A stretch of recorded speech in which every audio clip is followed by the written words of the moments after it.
Hey everybody, Jake here, and I'm really excited about today's video because I'm going to show you what I personally collect in Pokemon for 2019 and probably into 2020 as well. Lots of people ask me all the time about where to begin when it comes to collecting Pokemon cards, so maybe this will give you some ideas on what to collect. First up is the loose set booster packs. Man, I've been buying these babies, just a couple of these every month. They're just a great purchase to me, and this is probably the safest and probably least risky thing that I've been collecting. These loose base set booster packs to me are so nostalgic, and they're surprisingly affordable. One of these booster packs I was buying around this year or last year for $60 or $70, and you can't find these for $60 or $70 anymore. Each one of these booster packs you can easily find selling for $90 to $100 each, and I'll be honest, that's just the way Pokemon is right now. Lots of people are buying these booster packs, so I try to grab at least a couple of these every month, add a couple more to my collection. I really want to just add more and more to my collection. These aren't things that I'm looking to sell, and wow, I just can't believe how great these are. My collection has just been growing exponentially. Like, I have so many sets of Venusaur, Blastoise, and Charizard.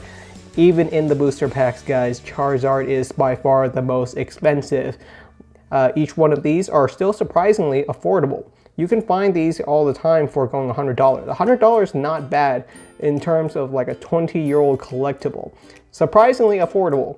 You know, yes, $100 is not cheap, especially for a booster pack of anything, but in terms of collectible, that is still very, very affordable. And these are extremely safe. Why are they safe? Well, number one, people sell them all the time. You will find people buying and selling these loose booster packs from the base set era. And honestly, this is the only booster pack that I buy, is the base set one. And people buy and sell these all the time, so there's plenty of transactions going around. Oh, there's a random jungle pack in here. That's pretty cool as well. Long pack. But yeah, lots of Venusaur especially. I just have tons and tons of Venusaur.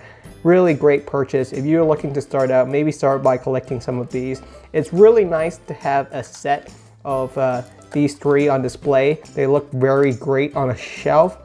Very beautiful. Very easy to display as well. They fit very neatly inside of a frame. So it'll look great on any shelf, honestly, and everyone knows what these are. So it's a great talking piece. Next up on what I've been collecting and investing in is the 2009 Victory Metal cards. And when it comes to collecting, my advice is always to collect what you like and enjoy. And boy, do I really, really enjoy this set. These cards were giving out as trophies to winners in Japan in 2009. I mean, they literally say for the winner of the Pokemon card game on every single one of these cards. The set looks great. They all have Pikachu, and when I say I've been collecting and investing in this set, you know I just can't stop at one set. So I've been just adding and adding more and more of these cards into my collection. These cards are really rare nowadays. You just can't find them very easily. There's only a couple on sale at any given time, and they're all selling at a very premium price. It's really hard to find these going for a cheaper cost. You guys probably think like, oh my goodness, is he just passing the same cards over and over again? No, these are, I'm still going, guys. I bought a lot of these sets this year, and that's because this set is so affordable. Trophy cards is one of those things in Pokemon that is definitely going to go up in value. These trophy cards are so rare.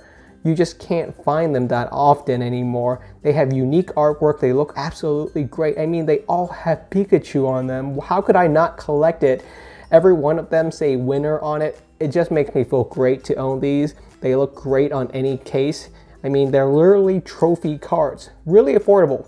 So what's the price on this? You could probably buy a set of these cards right now online for $300. So around $100 per card. That's not bad. That's such a steal, I think. That's why I've been purchasing so many of these. I think it's just a great price for these. A lot of Pikachu trophy cards go for, oh my goodness, $25,000, $50,000. The Pikachu Illustrator cards and the much older super rare trophy cards go for such crazy amount of cost. It's impossible to ever buy one. And these trophy cards are very affordable. So I've sort of cornered a small portion of the market. I don't think I've done enough damage that the value of these are suddenly going to spike or anything like that. But yeah, every now and again, whenever I see these on sale on eBay or any other forum or anything like that, and they're going for a decent price, I usually snag up a couple if they're on auction. And I have my limit, but even then, you guys can see that I've just been buying up so many of these cards. And that's another thing I would recommend in collecting is find your niche. Even in Pokemon collecting, you cannot collect everything. Find what you enjoy, find what you like, find what you want to specialize in, and collect that. Because, for example, I know what these cards cost on the back of my head because I purchase them all the time. But another example is this 1996 Japanese holographic Blastoise. How much does it go for right now? I don't really know. $100, $200, $300, it could be anywhere around there. You cannot be an expert on every Pokemon card. There's just too many of them out there. So find what you want to collect and focus on that. May it be trophy cards, promo cards, Blastoise cards, anything that you want to collect, focus on it. But don't overextend because you're going to overspend your limit very quickly. If you try to buy everything in Pokemon, it's not possible to collect everything. So collect what you enjoy, display what you enjoy, sort of like what I do. You guys sort of, if you watch my video, you sort of know what I'm into at this point. Next up on another extremely affordable Pokemon collection is maybe try starting a binder collection.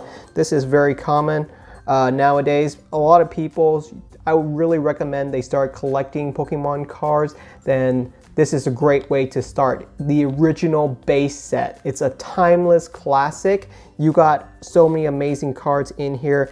Alakazam, Blastoise, the original Charizard. These cards are very affordable even in this day and age. It's like these cards are over 20 years old. And the most expensive card in here is of course the Charizard, and that card's only 30 bucks. Some other great cards in here, Gyarados, Hitmonchan, Machamp, like the Machamp's only like $2, guys. These cards are extremely affordable. If you want to start collecting and you haven't collected anything at all, honestly, I really recommend just trying to get yourself the base set. Buy one card at a time, go around, look, instead of buying the whole entire set, because that's going to be very expensive. It's more enjoyable to buy one card at a time and start to fill out a binder like this with all of the cards from the set. Every single card is numbered from 1 to 102. There's 102 cards in the original base set. And all these cards are so affordable. In fact, you can buy almost every card in the base set with a $100 bill. Like $100 will get you just about every single card in the base set. It's very fun to go around, you know, looking at auctions, looking at prices, seeing what you can buy, and slowly adding cards into this binder. This was one of the most enjoyable things that I started doing when I started collecting Pokemon cards. And I really enjoy this binder. I still go through it every now and again to look at all of the cards. There's the super fat Pikachu. Not very expensive. It's a common card. These cards are still very affordable. A whole entire base set, like a whole entire binder, might set you back, you know, I don't know, $200 maybe. If you were to take your time, you'd probably buy the whole entire set for easily $150. The Charizard, the most expensive one in this whole entire set, it's only 30 bucks or so. So the whole entire collection is very cheap. Then we're on to Jungle in here as well. The very next set, Jungle cards, also very affordable. Most of the most expensive cards in this set is the Evolution. But yeah, this is one of those things that I really enjoy doing, is just going through, buying lots of different sets, It's great fun, an easy way to collect every card that you want. Very enjoyable. Finally, on what I've been collecting in 2019 and what I would like to collect a lot more of in 2020 would be the Mario Pikachu box sets. These are so cool to me. I fell in love with these like the moment they came out, and I've been slowly adding more and more of these boxes to my collection over the years, and the prices on these keep going up higher and higher. I remember when these were selling at $80 a box and everyone was complaining about how expensive these were. Well, guess what? You can't find a box of these for like under $160 anymore. Most of these boxes go for easily $200, $220 on eBay auctions. So like a box set of these, if you'll probably be spending $450 for these two. So definitely one of the more expensive things that I'm showing in this collection video, but I just really enjoy these boxes, so I've been slowly accumulating more and more of them into my collection. Inside every one of these boxes, you get yourself some Mario Pikachu or Luigi Pikachu sleeves, a full art version, and a regular version of the cards, either the Mario or the Luigi version. And if you can find yourself a PSA graded set of this card, they were going for pretty cheap, but nowadays, like even one of these regular Mario Pikachu card goes for about $100, and the full art ones are going for $200 easily. So a set of these can be anywhere from $600 to $800, and I'm still collecting more and more of these because I just love the cards, keep adding them more to my collection, and I just can't imagine these ever going down in value. One of the main reason is because there's just such a limited quantity of these. If you guys look at something like the shiny Charizard GX from Hidden Fates, everyone knows it. It's a really expensive card right now. That card can go for anywhere from $300 to $800 for a PSA 10 version of it, and there's thousands of copies of that card around, thousands. Whereas these cards, much more limited in terms of quantity. Even the Victory Medal Pikachu, like there's less than 100 of these graded on some of these cards.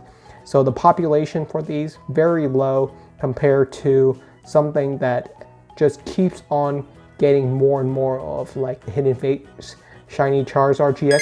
I'm still trying to pull it, guys. I'm still trying to pull that Charizard GX from Hidden Fates, so I can't believe it, but we're still going to open up some more Hidden Fates boxes. I know people are getting bored of those, but that's what's probably going to happen until I get that Charizard GX. Got a couple of more boxes of those to go through. Enough complaining about the shiny Charizard GX. The point is, there's thousands of copies of that one around, and the prices is slowly dropping as people realize they're not as rare as they seem. Whereas these Victory Medals, these Mario Pikachu cards, they look beautiful to me. I enjoy them so much, and they keep going up in value because I'll be honest, there's just not enough of them to meet demand. Like if these cards, I see them for a decent price, I snag them up right away. So that's what I enjoy collecting. That's what I've been doing in terms of Pokemon collecting in 2019. And I plan on buying a lot more of these in 2020. The base set booster packs, definitely gonna buy a lot more of those if available, because these things have been going up in price and they're reaching a point where I'm not sure if I can buy more of them, especially when they're going over for $100 a piece, and I just can't afford that when I used to buy these for $70 or $60 all the time. Nowadays, $100 for a booster pack easily, and all of these things that I used to collect just keep going up, so it's making it more difficult for me to buy more of it. To me, I'm just probably going to hold what I have, maybe buy more if I can, because I really enjoy grading them as well. It's a lot of fun to send in stuff to get graded and seeing what they come back at, and it feels really great when you get yourself a Gem Mint 10. So thank you everyone for watching. Hope you guys enjoyed the video. Subscribe for more Pokemon content, and I will see you all in 2020. Thank you.